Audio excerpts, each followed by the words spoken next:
तमाम उम्र कहाँ कोई साथ देता है। मैं जानता हूँ मगर थोड़ी दूर साथ चलो।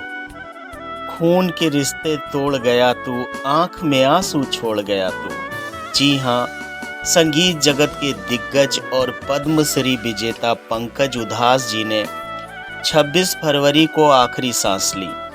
सबको उदास कर चले जाने वाले पद्मश्री पंकज उधास जी के जन्म से लेकर अंत तक की कहानी बहुत ही अद्भुत है। चिट्ठी आई है और चांदी जैसा रंग है तेरा, जैसी गजलों के लिए जाने जाने वाले अनुभवी गजल गायक का लंबी बीमारी के कारण निधन हो गया। और आहिस्ता कीजिए बातें, धड़कने कोई सुन रहा होगा। ये मखमली आवाज जो कायल कर दे हर किसी को। आवाज ऐसी थी जो अपने जादू से दो दिलों को प्यार करना सिखा गई। आवाज ऐसी थी अप्रवासी भारतीयों में घर वापसी की ज्योति जला गई। याद है वो गाना, बड़े दिनों के बाद हम बेवतनों को याद वतन की मिट्टी आई है, चिट्ठी आई है चिट्ठी आई है। 17 मई 1951 को जेतपुर गुजरात में जन्मे पंकज उधास ने गजल के अर्धशास्त्रीय रूप में आने से पहले बॉलीवुड में एक प्लेबैक सिंगर के रूप में अपना करियर शुरू किया। अपने करियर के दौरान उन्होंने 60 से अधिक सोलो एल्बम जारी किए हैं और पूरी दुनिया में कंसर्ट के जरिए परफॉर्म किया है। उन्हें 2003 में पद्मश्री सहित कई पुरस्कारों से सम्मानित किया गया है। बचपन में पंकज उधास जी को संगीत का बहुत शौक था।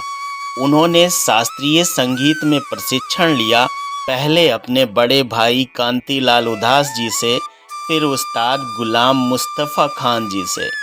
सेंट जेवियर्स स्कूल अहमदाबाद से अपनी स्कूली शिक्षा पूरी करने के बाद वह संगीत में अपना करियर बनाने के लिए मुंबई चले गए।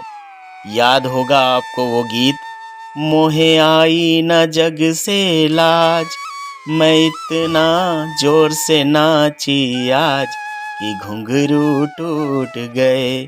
प्लेबैक सिंगर के रूप में करियर शुरू करने से पहले उन्होंने कई सालों तक शास्त्रीय संगीत का अध्ययन किया।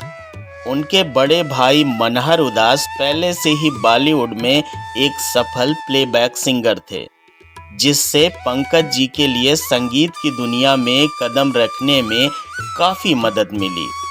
1980 में जब उनका पहला एल्बम आहट हिट हुआ, जिसने गजल प्रेमियों के दिलो दिमाग में अपनी जगह बना ली। इसकी कामयाबी का आलम यह हुआ, सन 2011 तक उनकी 100 से भी ज़्यादा गजल एल्बम्स ने तहलका मचा दिया था। इस दौरान उन्होंने ना जाने कितने अवार्ड्स की झड़ी लगा दी।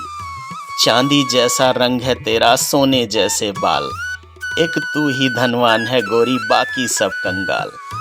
वर्ष 1986 जब उन्हें नाम मूवी में चिट्ठी आई है गीत गाने का मौका मिला, तो ये गीत हर किसी की जुमा पर छा गया और ये गीत उनके करियर में मील का पत्थर साबित हुआ।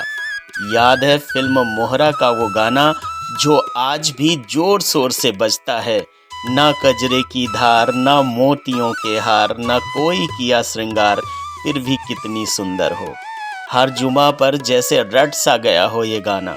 और पंकज उधास जी का गाया साजन मूवी का वो गीत, जिए तो जिए कैसे बिन आपके, लगता नहीं दिल कहीं बिन आपके, आज भी कहीं बज जाता है तो जैसे उस दौर की पुरानी यादें ताज़ा कर देता है। जिंदगी ने बहुत उतार चढ़ाव भी देखे। ऐसा भी दौर आया जिससे प्रेम करते थे, घर वाले उससे शादी को राजी ना थे। ऐसे हालात में भी उन्होंने गजल का दामन न छोड़ा। ऐ गमे जिंदगी कुछ तो दे मशवरा, एक तरफ उसका घर एक तरफ मैं कदा, मैं कहाँ जाऊँ होता नहीं फैसला, एक तरफ उसका घर एक तरफ मैं कदा। और ईश्वर की कृपा कुछ ऐसी हुई, बाद में उन्हीं से पंकज जी की शादी भी हुई। गजल सम्राट पंकज उधास ने अपनी आवाज से देश विदेश सभी जगह लोगों के दिलों में अपना घर बना लिया है। गजल शब्द आते ही बस एक ही नाम जहन में आता है, वो नाम है पंकज उधास। शायद ही जमा होता कोई दिल हो जिसने करवटें बदल बदल, करवटें बदल बदल, रातें कटती हैं दिल में है हलचल, करवटें बदल बदल, सुनकर करवटें ना बदली हों। आज दुनिया शाहरुख खान जी को बॉलीवुड के बादशाह के रूप में जानती है। उनके सफर में पंकज उधास जी ने भी महत्वपूर्ण भूमिका निभाई थी। इंडियन एक्सप्रेस के एक लेख के अनुसार शाहरुख खान जी को उनकी पहली सैलरी पंकज उधास के कंसर्ट में ही मिली थी, जो 50 रुपये थी। अभिनेता जॉन अब्राहम को भी उन्होंने अपनी गजल से पहला ब्रेक दिया था, जिसका मुख्य ताल था चुपके चुपके, चुपके चुपके सखियों से वो बातें करना भूल गई, मुझको देखा पनघट पे तो पानी भरना भूल गई, चुपके चुपके सखियों से वो बातें करना भूल गई।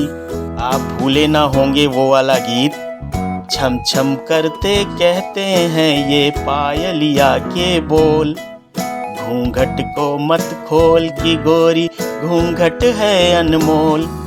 अभिनेत्री शमीरा रेड्डी को भी उन्हीं की और आहिस्ता कीजिए बातें गजल से पहला ब्रेक मिला था। इस गजल का वीडियो 90 के दशक के हर बच्चे को याद होगा। पंकज उधास ने राजकोट गुजरात के संगीत नाट्य अकादमी से तबला बजाने का भी प्रशिक्षण प्राप्त किया था। भारत चीन युद्ध के दौरान पंकज उधास को पहली बार बड़े स्टेज पर गाने का मौका मिला, जहां उन्होंने शहीद हुए जवानों की श्रद्धांजलि के रूप में लता जी का ऐ मेरे वतन के लोगों गाया। उनकी आवाज ने सभी को सम्मोहित किया और एक दर्शक ने 51 रुपये का इनाम भी दिया। यह पंकज उधास जी की पहली कमाई थी, जो संगीत की दुनिया में उनके लिए महत्वपूर्ण मोमेंट था।